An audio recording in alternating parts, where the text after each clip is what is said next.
Hello everyone ਅਸੀਂ last lecture ਚ ਆਰਕੀਮੀਡੀਅਨ property ਤੱਕ ਕੀਤਾ ਹੋਇਆ ਸੀ ਠੀਕ ਹੈ ਦੇਖੋ ਆਰਕੀਮੀਡੀਅਨ ਤੱਕ ਪ੍ਰੋਪਰਟੀ ਕਰ ਲਈ ਨੈਕਸਟ ਅਸੀਂ ਕਰ ਰਹੇ ਹਾਂ ਹੁਣ ਸੁਪਰੀਮਮ ਨੂੰ ਲੀਸਟ ਅਪਰ ਬਾਉਂਡ ਵੀ ਕਿਹਾ ਜਾਂਦਾ ਹੈ ਹੁਣ ਲੀਸਟ ਅਪਰ ਬਾਉਂਡ ਹੈ ਕੀ ਅਗਰ ਤੁਹਾਡੇ ਕੋਲ ਕੋਈ ਰੀਅਲ ਕੋਈ ਸੈਟ ਹੈ इस सैट दे सुप्रीमम हमेशा एक रियल नंबर होएगा एक इस तरह का रियल नंबर कि अगर ਉਹਦੇ ਵਿੱਚੋਂ ਅਸੀਂ ਇੱਕ small value ਵੀ ਮਾਈਨਸ ਕਰ ਦਈਏ a very small epsilon अगर ਉਹ ਵੀ ਵਿੱਚੋਂ ਮਾਈਨਸ ਕਰਦੇ ਆ ਤੇ ਸੈਟ ਦਾ ਕੋਈ ਨਾ ਕੋਈ ਐਲੀਮੈਂਟ ਉਹ ਤੋਂ ਵੱਡਾ ਹੋ ਜਾਏਗਾ ਮੰਨ ਲਓ ਇੱਥੇ ਤੱਕ ਸਾਰੇ ਐਲੀਮੈਂਟ ਜਿਹੜੇ ਹੈ ਉਸ ਸੈਟ ਦੇ ਸੀ ਇਸ ਐਲੀਮੈਂਟ ਨੂੰ ਮੈਂ ਕਹਿ ਦਿੱਤਾ ਕਿ ਇਹ ਸੁਪਰੀਮਮ ਹੈ ਹੁਣ ਇਹ ਸੁਪਰੀਮਮ ਕਿਸ ਤਰ੍ਹਾਂ ਹੈ ਕਿ ਅਪਰ ਬਾਉਂਡ ਹੈ ਜੀ ਇਸ ਸੈਟ ਦਾ ਕੌਣ ਹੈ ਅਪਰ ਬਾਉਂਡ ਹੁਣ ਇਹ ਵੀ ਨੰਬਰ ਤੇ ਅਪਰ ਬਾਉਂਡ ਹੈ ਇਹ ਨੰਬਰ ਇਹ ਤੋਂ ਵੱਡਾ ਇਹ ਵੀ ਨੰਬਰ ਇਹ ਤੋਂ ਅਪਰ ਬਾਉਂਡ ਹੈ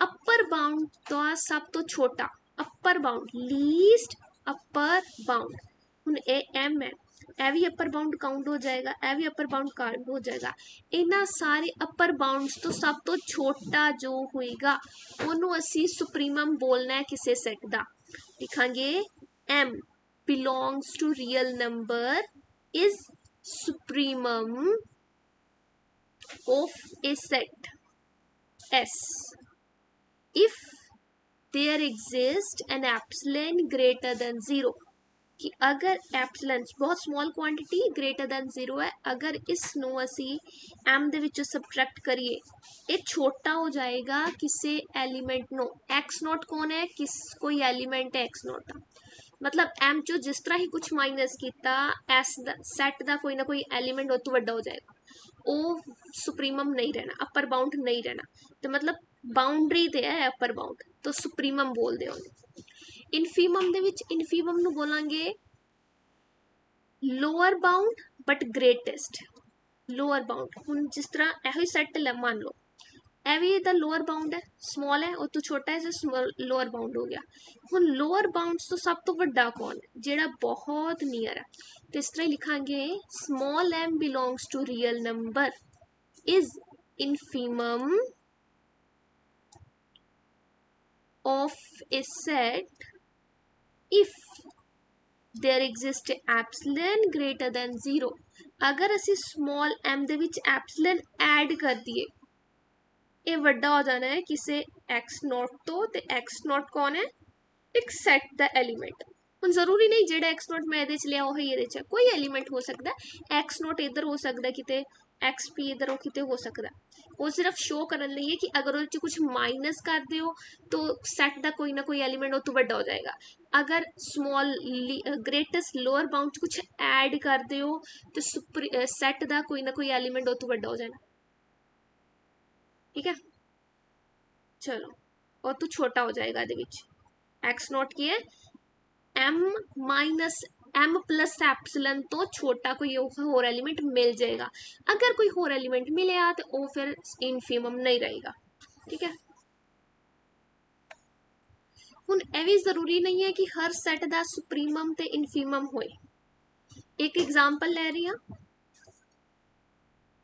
प्राइम नंबर ले लो कोई भी एक दूसरा प्राइम नंबर लो जिहड़ा इहदे तो वड्डा होएगा एक सैट इस कंप्लीट सैट नहीं है इहदी इंटरसैक्शन अगर क्यू दे नाल लैंदे हो यह किस तरह का सैट है इहदा ना तो एक सुप्रीमम है ना ही इनफीमम है क्यों इत्थे P1 दा रूट इत्थे P2 दा रूट इंटरसैक्शन हो रही है क्यू दे नाल ऑल रैशनल नंबर्स अगर तुसी कह रहे हो कि ए P एक इरेशनल P एक अपर बाउंड है लेकिन P तो रैशनल नंबर नहीं है तो मतलब इत्थे कोई होर एलिमेंट आएगा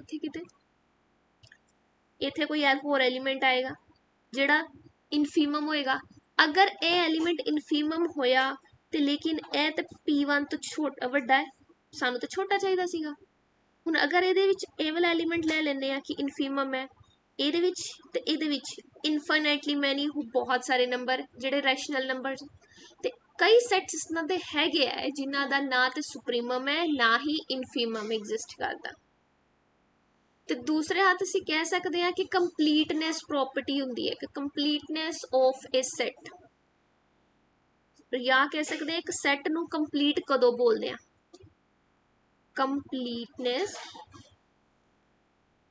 of a set.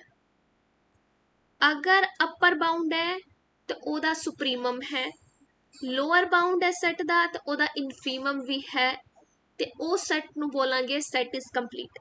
If a set is bounded, it has a supremum, it has an infimum, so set is complete.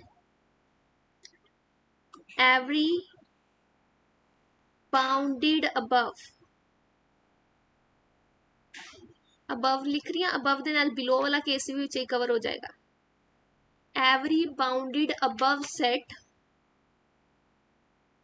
has supremum। अगर above है तो supremum है, below है तो infimum है। फिर असी सेट नू कहांगे set is complete. Then set is complete. दो इंपॉर्टेंट एग्जांपल्स जेडे सेट इस तरह दे है जेडे कंप्लीट नहीं। क्यू रैशनल नंबर्स दा set, Q complement irrational numbers दा सेट। ਇਹ ਦੋਵੇਂ ਸੈਟ ਇਸ ਤਰ੍ਹਾਂ ਦੇ ਹੈ ਕਿ ਇਹ ਕੰਪਲੀਟ ਨਹੀਂ ਹੈ। ਇਹਨਾਂ ਦਾ ਕੋਈ ਅਪਰ ਬਾਉਂਡ ਨਹੀਂ ਹੈ, ਲੋਅਰ ਬਾਉਂਡ ਨਹੀਂ ਹੈ, ਕੋਈ ਅਪਰ ਬਾਉਂਡ ਨਹੀਂ ਹੈ, ਕੋਈ ਲੋਅਰ ਬਾਉਂਡ ਨਹੀਂ ਹੈ। ਸੋ both sets are incomplete, are not complete कह सकते। sets are not complete।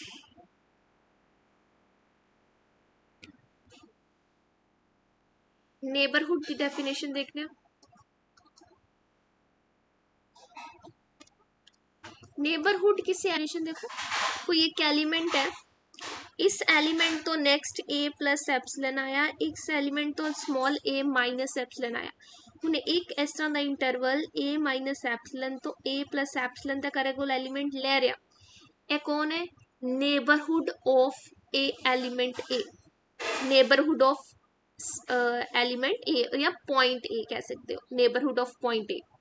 Limit point बारे पढ़ दिया, limit point of set.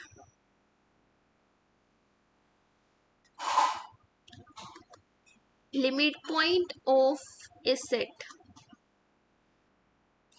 A set S. इस सेट का कोई लिमिट पॉइंट असी एल लै रहे हैं, फिर दसांगे वो एल लिमिट पॉइंट क्यों आ। A set S has a limit point L if L दा नेबरहुड लो, नेबरहुड ऑफ एल, उस नेबरहुड विचों एल एलिमेंट माइनस कर दो, एक सेट हो गया। इस सेट दी इंटरसेक्शन एस सेट नाल करो, अगर ते ए नॉन एम्प्टी आ जाए फिर असी कहांगे L is a limit point of set. ये चेक करना है जीरो लिमिट पॉइंट है या नहीं, ए वाली डेफिनेशन अप्लाई करते हैं। एस दी इंटरसेक्शन लेनी है, ए सारे एलिमेंट एस वाले है, जिहड़े ब्लैक कलर वाले ये सारे एस दे एलिमेंट है। जीरो नू छड्ड के, जीरो दा एलिमेंट नहीं है, जीरो अप्रोच करेगा बट जीरो नहीं है। तो लेना की है जीरो दा नेबरहुड, तो जीरो दा नेबरहुड अगर तुसी ले रहे हो तो आएगा जीरो दा नेबरहुड। जीरो दे नेबरहुड विचों अगर तुसी जीरो माइनस भी कर दो तां भी कुछ ना कुछ एलिमेंट बचेगा जेड़ा सेट दे नाल इंटरसेक्शन रखदा है। तो इंटरसेक्शन नॉन एम्प्टी आ गई, तो इंटरसेक्शन नॉन एम्प्टी है तो जीरो जो है वो लिमिट पॉइंट बन गया। So zero is limit point. एक वर्ड होंदा है डिराइव्ड सेट। डिराइव्ड सेट की होंदा है, किसी सेट दे सारे लिमिट पॉइंट लिख दो।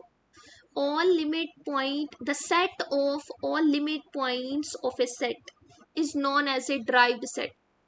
Bolzano-Weierstrass theorem most important theorem है। ये थ्योरम कह रही है कि अगर कोई भी इनफाइनाइट सेट ले रहे हो तो वो सेट बाउंडेड है, उहदे को जरूर लिमिट पॉइंट होएगा। एवरी इनफाइनाइट बाउंडेड सेट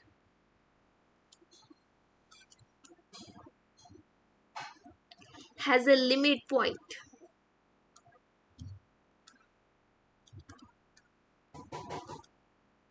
ठीक है, आज दे लेक्चर च नहीं करते हैं, बाकी असी नैक्सट लेक्चर च करांगे। मोस्टली रियल नंबर का स्टार्टिंग पोर्शन असी कंप्लीट कर चुके हैं, सीक्वेंस स्टार्ट होएगा, सीरीज स्टार्ट होएगा नैक्सट टॉपिक दे विच। ठीक है।